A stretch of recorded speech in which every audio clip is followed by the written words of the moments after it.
J Moore, the very best reviews. Tell them none can contest, we gon'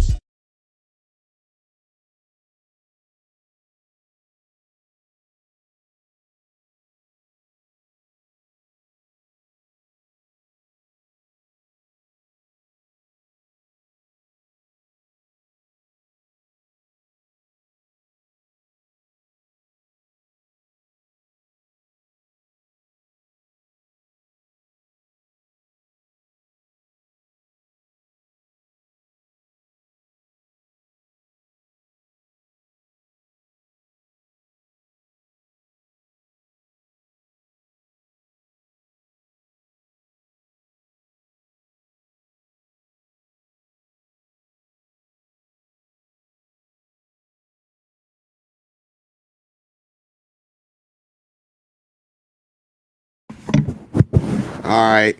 I appreciate it, William Lawrence. I didn't know I was having microphone issues. Everybody, let me know. Can you hear me well now? And, you know, hopefully everything working right.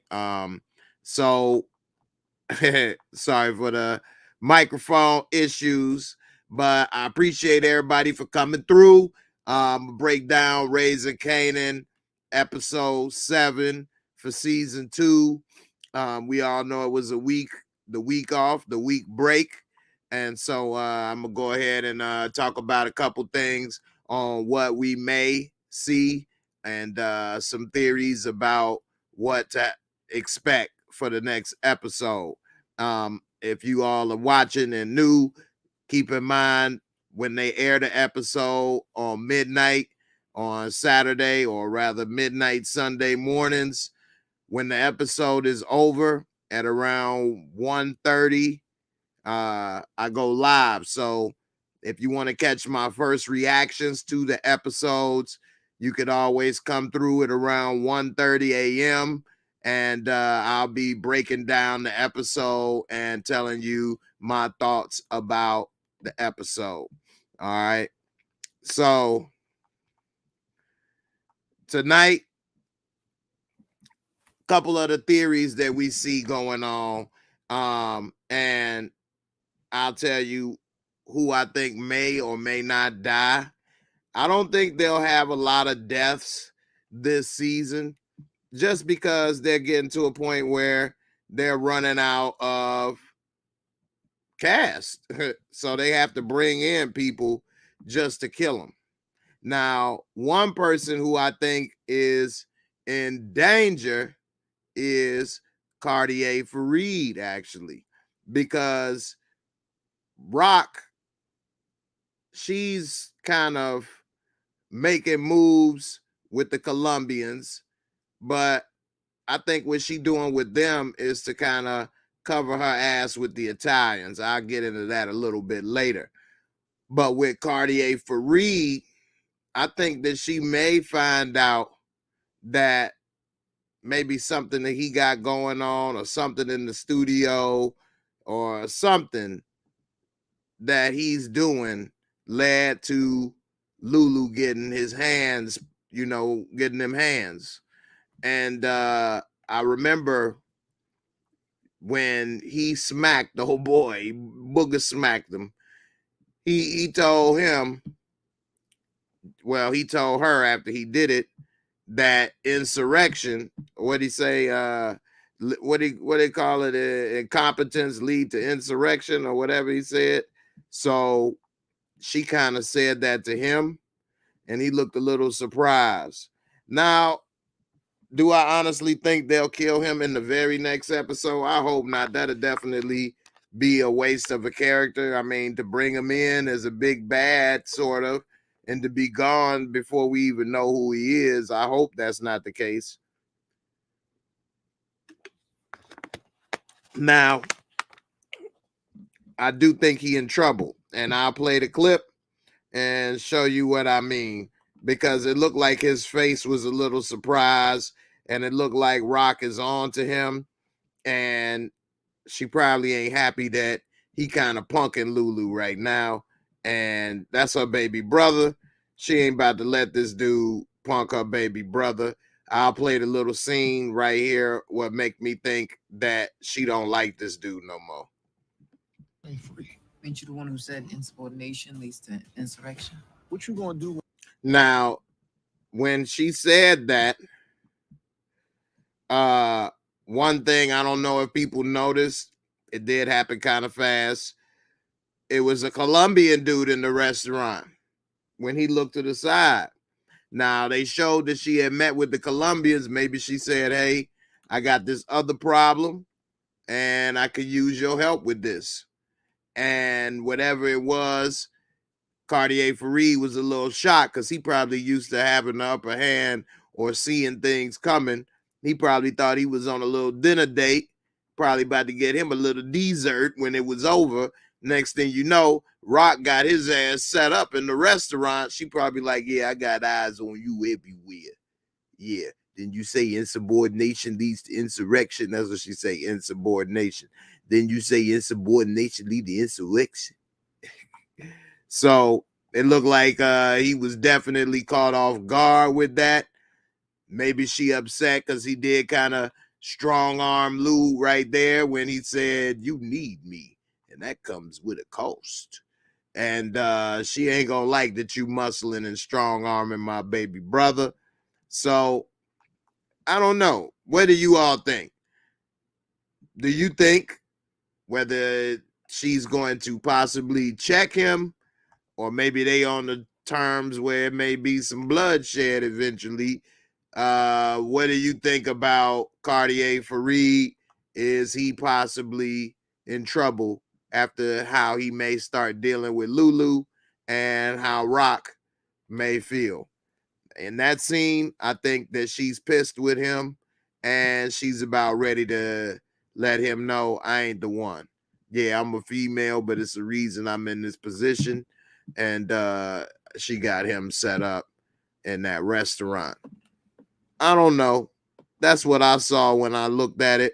We'll see. You all let me know what you think. And who knows? Maybe I missed something. We'll see. Now, one thing that I've said before, and I'm pretty sure plenty of other people have said, and I mean, it's almost kind of obvious now, that, you know, yeah, maybe Unique and Warrell had a little beef when we first saw him, and he said he ain't messing with him no more. But whatever transpired between then and him calling Neek and giving him the information on her move she was making so that they could get hit up in Jersey, and him even suggesting Jersey, whatever transpired between them two scenes, they buddy again. And I believe it was a setup from jump. Warrell saying Jersey, getting her stuff, all that, everything that happened was a setup for Neek to get back in and have some control over Rock business and get his money back. And I think she upset that she fell for the okie doke, and they won. He played her right now, but Rock is never one to let somebody get the last laugh on her. So what I think is going to happen is when she was in that restaurant, well, I don't know if it was a restaurant or not offhand, but when she was meeting with the Colombian guy and she was talking with him, I think that she was basically doing that to get rid of the Italians, Warrell, Unique. That's the beginning of the end for all of them. She gonna wrap them all up in the same bag and throw them in the garbage.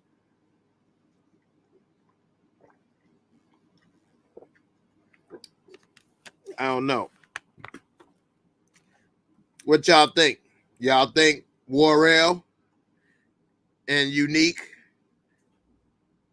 started working together from jump in whatever scenes that we didn't see, from between he's saying I'm not messing with you no more to when he's suggesting the Jersey operation?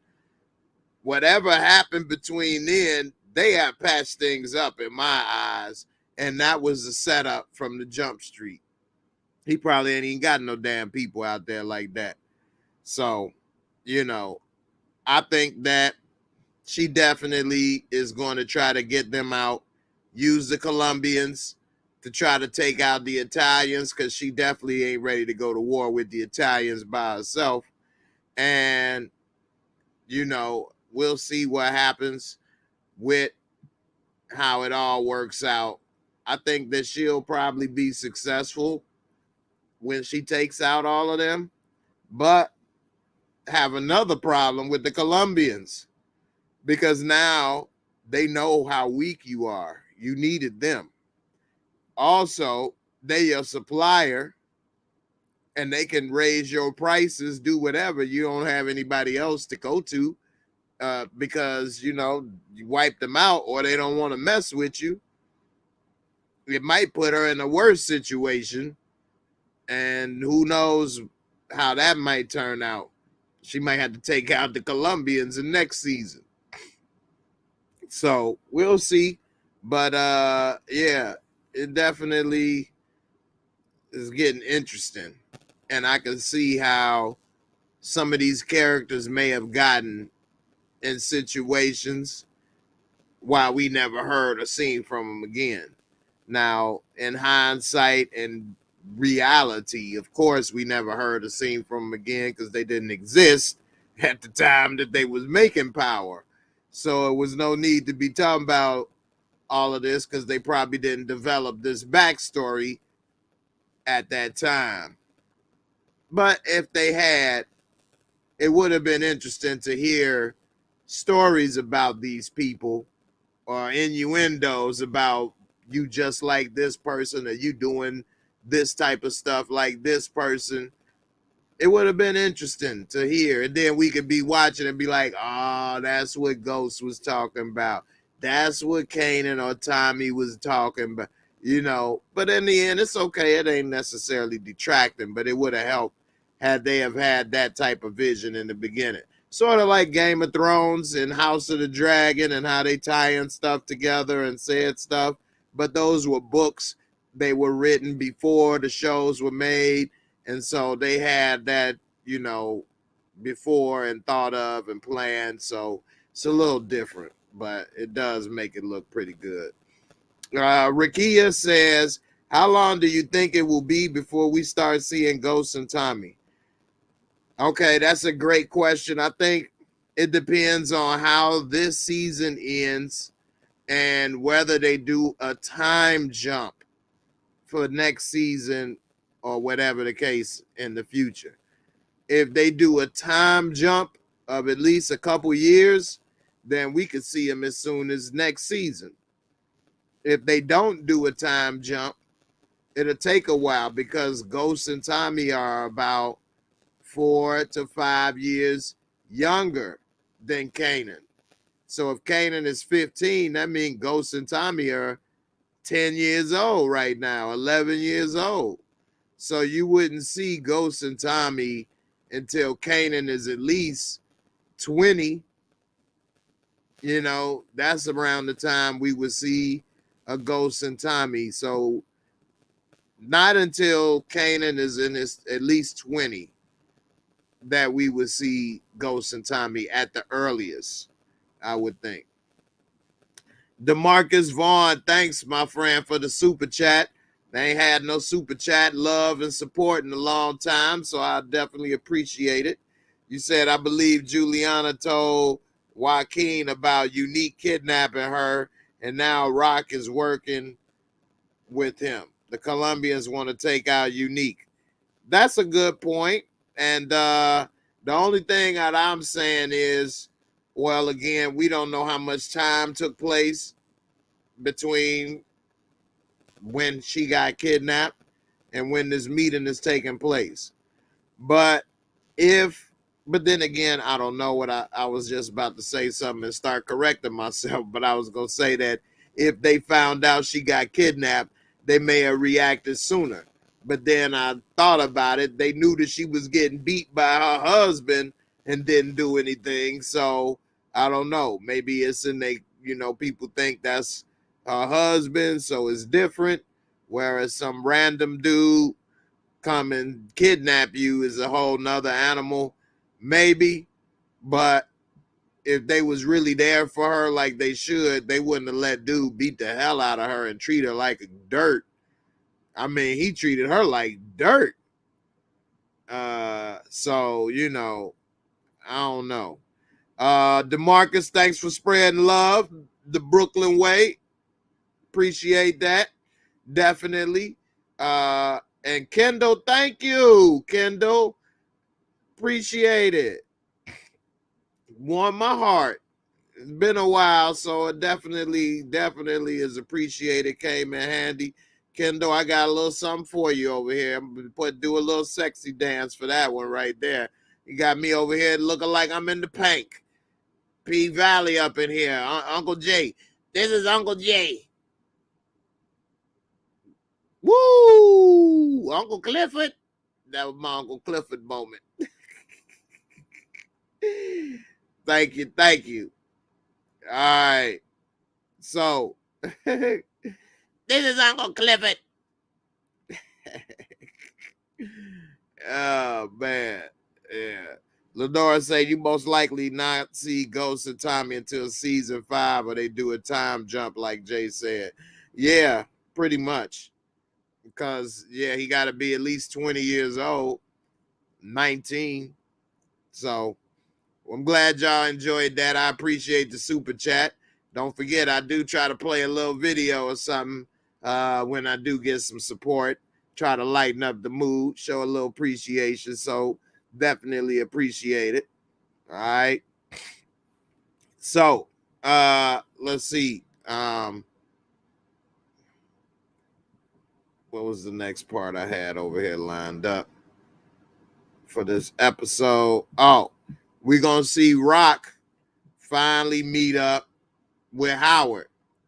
And, well, not finally, but finally have a real conversation. Because he said, what you going to do when Kanan find out about all the lies and sneakiness that you've been up to? Boom. That right there is the bomb right there, because all the trust and all the things that she trying to instill in him and have him believe in, she don't believe in and she don't take part in. She talking about let's go up to the woods camping and have some bonding time. And then when they get up there, you got him helping you bury bodies. What? Like, your ass is dirty. Why you couldn't have said that in the beginning? You know, it's just, you know, I don't know what's up with with Rock and some of the things that she doing. But I guess she believes that rules that she make are to be followed by everyone else but her. And she makes the rules, so she do it how she want to do it. And that ain't going to encourage a bunch of people to, you know, be loyal and be open to you and telling you all the stuff that you would like. And so I'm wondering if Rock finds out about Palomar. I don't think that she will find out about that woman this soon. I think if they do have her find out, that would be kind of sad that they kind of, you know, cut her out maybe so soon. Because if Rock find out, I think her days are numbered. Not that I think Rock would just blast her right in the damn head. Rock-a-bye, baby. I don't think she'll do that, but I think that she will be in trouble. So I think it's best that they don't find out. And there's no way for Rock to really find out about her unless Kanan tell her, or Rock following him and see something. But I don't think so. Now, Kendall, you got a great point. Everybody is tired of Burke. And you say you hope Burke gets Merc next. Burke get Merc. Merc to Burke in the next episode.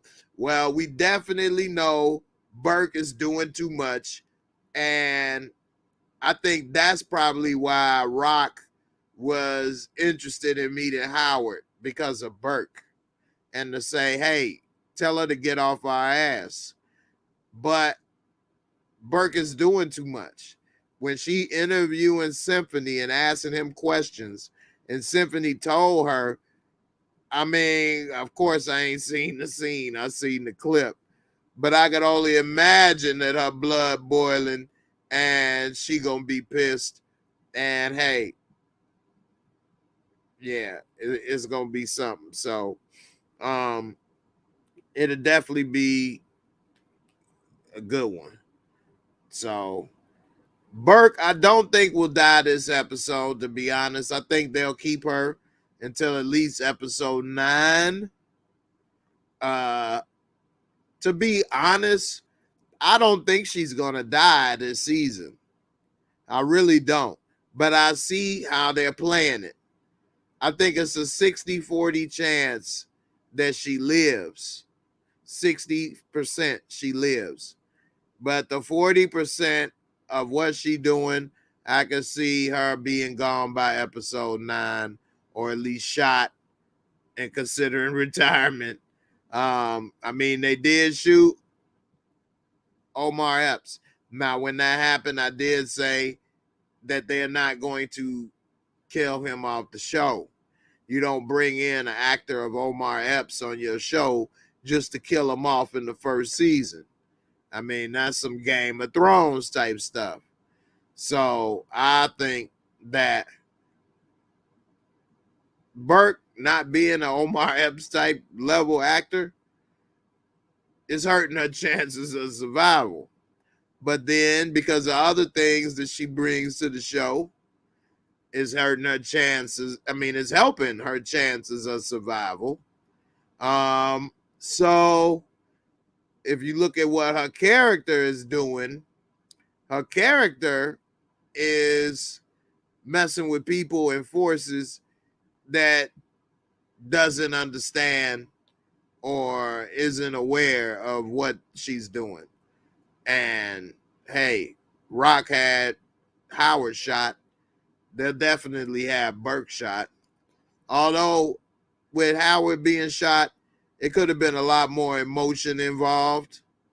And with Burke, it could be just straight business. So who knows? She may or may not. She may try to go the route of telling Howard, tell her to leave it alone and back off. So I think she might do that first. She already tried the cop shooting lane. It almost got real bad. Didn't work out. Let's try this and let's see how it works. I don't know. I think that's what she might do first. Kendall, you say, Jay, you know Howard be low-key telling Rock stuff, and what better way to get rid of Burke than let Rock know that Burke knows about Kanan? That's true. Yeah. That would be something that would make Rock definitely want to have her killed. I don't know if Howard would tell her that on purpose, knowing that Rock would kill her. I don't think he wants Burke dead, Howard. I think he wants her to shut up and do her damn job and stay out of my business. I think he would rather that happen than be a part of a cop getting killed, because he's still a cop at heart. And even though Burke get on his nerves, I don't think he would want Burke killed. I don't know. What do you all think? Let me know, but I don't think that. Now, if he said something on accident, or maybe slip of the tongue, or maybe didn't realize it, then who knows? Maybe he may mess up and do that. Support Gaming said Howard is a gangster with a badge. True. I'm not going to disagree with that, but I don't think he 100% gangster. Like, I think he more cop than gangster. I think he more like cop gangster than gangster cop, if that make any sense. So I don't see him wanting to do that. But we'll see. Say Mr. Jones said facts OGGQ. LOL. Kobe Talk Show said, I just watched the leak, man. I can't wait for y'all to watch. Okay. Well, I definitely didn't watch the leak. So they did air the episode because I looked and I didn't see it. So I must have missed it. It's only one time I ever caught the leak when it happened. But you know, I didn't know it did actually go through. I've had some people say they did see it. I've had some people say that they didn't see the leak. They do it all the time, and they probably like, oh, okay, you leaving us 50? Okay, we'll forget you then. Leak. So who knows? I'm getting ready to wrap it up here in a little bit. Anybody got any questions or anything before I get up out of here? And I'll answer before I get up out of here.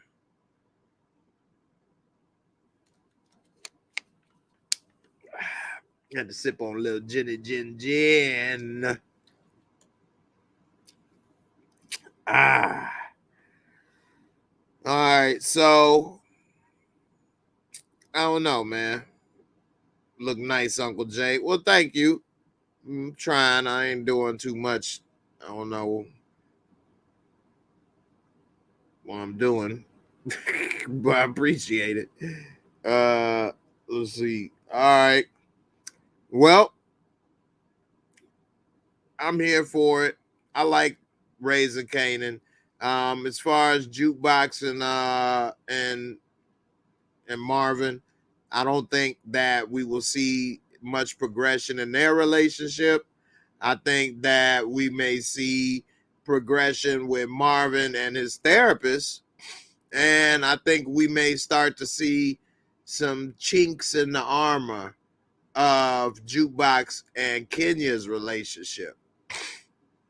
So that's a couple more things that I think we'll see in the very next episode. All right. Kels is working. It's a hard working woman. So, you know, I know you all like some of the people I bring, but I can't have them come all the time. So when we got them, we got to enjoy and appreciate them while we're here, you know. But she'll be back for the first reaction. So, yep, she'll be back. All right. Well, I appreciate y'all. We got over 50 people up in here, and I appreciate everybody for watching. Don't forget to subscribe, bang that bell. Hashtag JAYMOOREREVIEWS, man. I appreciate it. At the very least, that actually can actually help and do a lot more. So than people realize. So I definitely appreciate that. Well, yeah, Lulu definitely get beaten up. We saw that. And yeah, I think that's where it gets him in trouble going with Cartier Fareed. Miss Jocelyn, how about them Cowboys? Miss Jocelyn, the big Cowboys fan over there. I hear that. I appreciate your loyalty. I'm a Chicago Bears fan, but I ain't got that. The Bear, don't even get me started. about to have it in on a sad note. Anyway, all right, y'all. I appreciate you. Don't forget, tomorrow after you watch the episode, come on through for the first reaction. I'll be breaking it down with Kay Leezy. Look forward to seeing y'all. Look like another great episode. I'm here for it. I appreciate everybody that go Kelly Lee.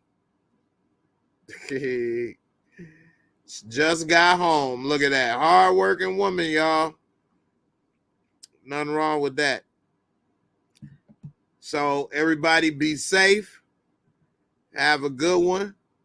And we'll be ready for y'all for that first reaction. Break it on down with the boom, bam, bam. That's one of my little Kellyisms. Everybody have a good one. Have a good weekend. And I'm out. Peace. Deuces.